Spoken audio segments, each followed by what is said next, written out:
Bom dia a todos, obrigado pelo convite para estar aqui. Uma honra para mim estar numa mesa tão qualificada assim. Sérgio, o Brasil vai ter que fazer algumas discussões difíceis, e talvez uma das mais difíceis seja a discussão do financiamento dos serviços de assistência à saúde. Esse é um desafio enorme que nós temos aí pela frente.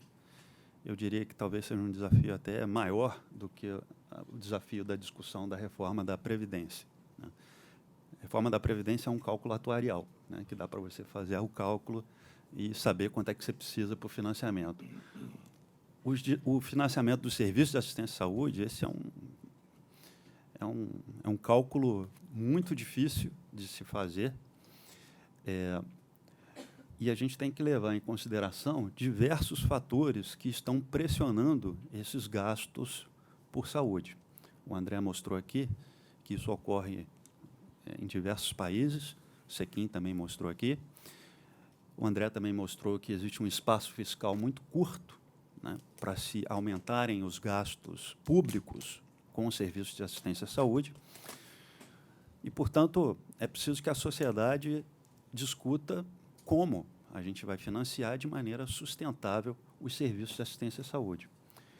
E, eventualmente, para isso, precisaremos discutir alguns paradigmas ou questionar alguns paradigmas, como, por exemplo, essa segmentação que existe dos sistemas público e sistema privado. Em linha do que a Marta acabou de comentar, talvez seja preciso a gente discutir melhor os vasos comunicantes entre os sistemas público e privado, de tal forma a otimizar os recursos que a gente tem aí disponíveis. Falando um pouco do que ocorre no setor de saúde suplementar, acho que é importante ter uma perspectiva de longo prazo para mostrar o quanto se evoluiu nesse período, né? No início da regulação, haviam em torno de 30 milhões de beneficiários de plano médico, hoje são 47 milhões e meio, isso é um crescimento de mais de 50%, enquanto que nesse período a população brasileira cresceu menos de 20%, ou seja, aumentou expressivamente a população coberta com plano de saúde. Nos últimos anos, é verdade, em função da crise econômica, houve uma queda, uma redução em torno de 3 milhões de beneficiários, consequência da perda de emprego, já que esse setor ele está muito ligado ao desempenho do mercado de trabalho. 2/3 dos planos de saúde são planos coletivos empresariais, ou seja, é um benefício concedido pelas empresas aos funcionários e às famílias dos funcionários. E, de fato, o setor ele acaba produzindo muito em termos de assistência à saúde, são mais de 1,5 bilhão de procedimentos realizados entre consultas, exames e internação. E, na medida em que atua muito focado, né, para esse público que está no mercado de trabalho, dá para dizer também que é um setor que contribui para a produtividade média da economia brasileira.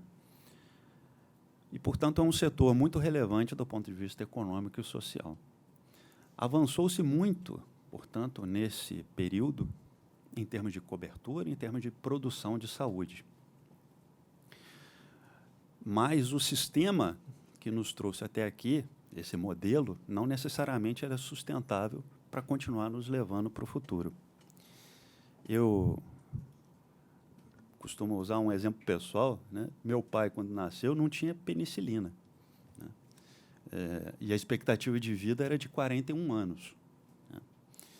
Hoje, a expectativa de vida está na casa dos 75 anos e a gente tem um universo aí de novas tecnologias em saúde para exatamente garantir a continuidade e uma vida mais prolongada e mais saudável. Portanto, há muito o que comemorar em termos de resultado, né?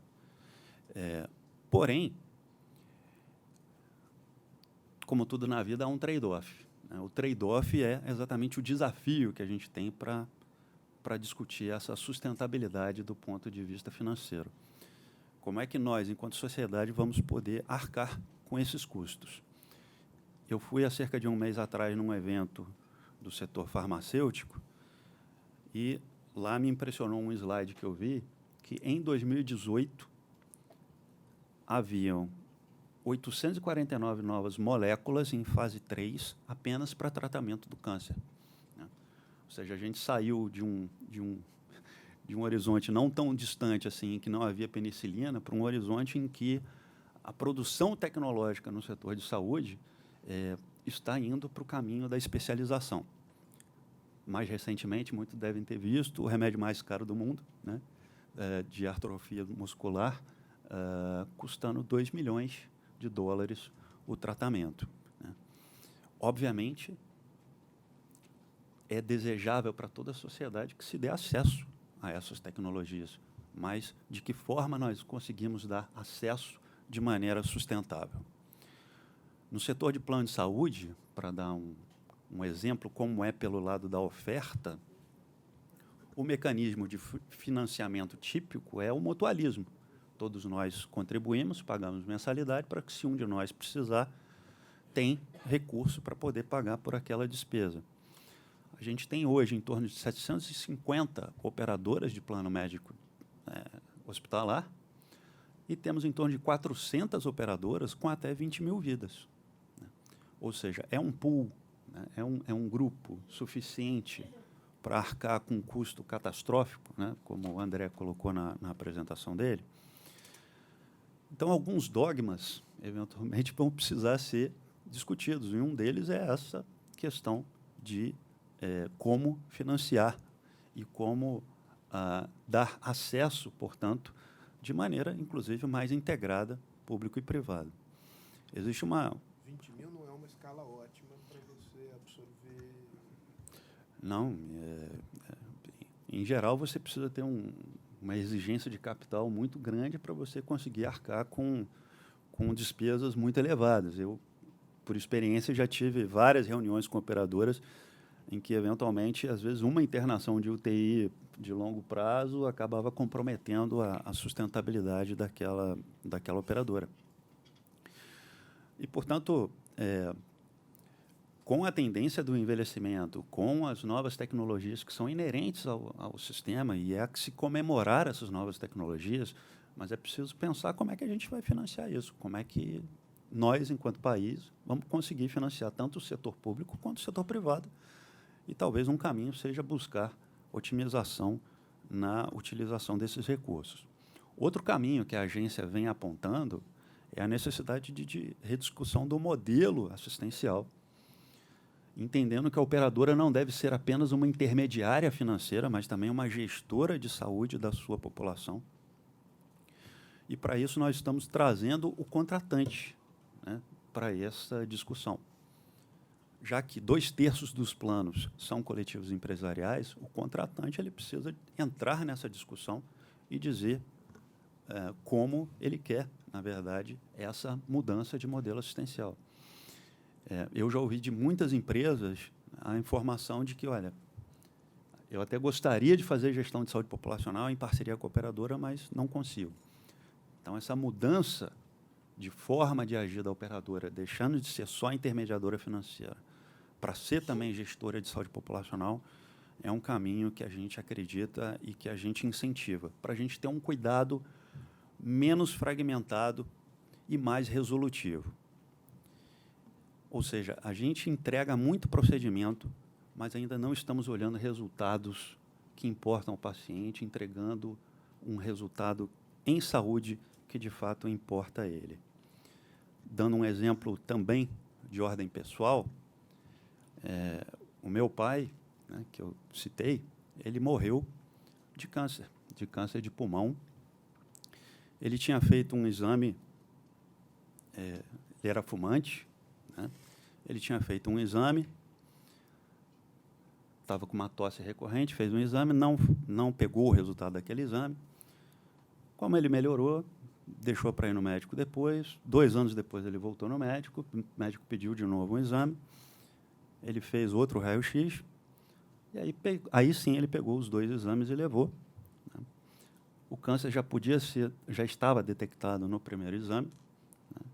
Só que ele já tinha evoluído a um ponto tal, no segundo exame, que já não era mais possível operar, porque o câncer de pulmão tinha ficado próximo da veia cava, não dava mais para operar, né? E ele ficou no tratamento quimioterápico, né, e acabou falecendo num hospital tomando quimioterapia na veia. Ou seja, cada um olhou o seu pedaço e ninguém olhou a condição de saúde dele como um todo e o tratamento desejável como um todo. A operadora dele não se importou que ele era tabagista, não tinha uma campanha de tabagista. Ele mesmo foi responsável também, né, de continuar fumando, apesar de todas as informações. O médico que acompanhava ele não acompanhou tão devidamente. O laboratório que fez o exame não avisou, no primeiro exame, que tinha sido detectado câncer. O hospital que fez ali a quimioterapia no último dia de vida, isso é totalmente não recomendável, né? Final de vida, você não precisa levar o paciente nessa situação. E a indústria farmacêutica estava mais preocupada exatamente com a dosagem que estava sendo dada do que com o resultado em saúde. Ou seja, cada um está olhando o seu pedaço e ninguém está olhando, de fato, o paciente no centro. Então, os sistemas de saúde, tanto público quanto privado, eles precisam ter essa diretriz de centralidade do paciente para que a gente tenha um sistema que efetivamente entregue um melhor resultado. E cabe a gente entregar um futuro, Marta, melhor para os nossos filhos do que o que meu pai teve. Obrigado.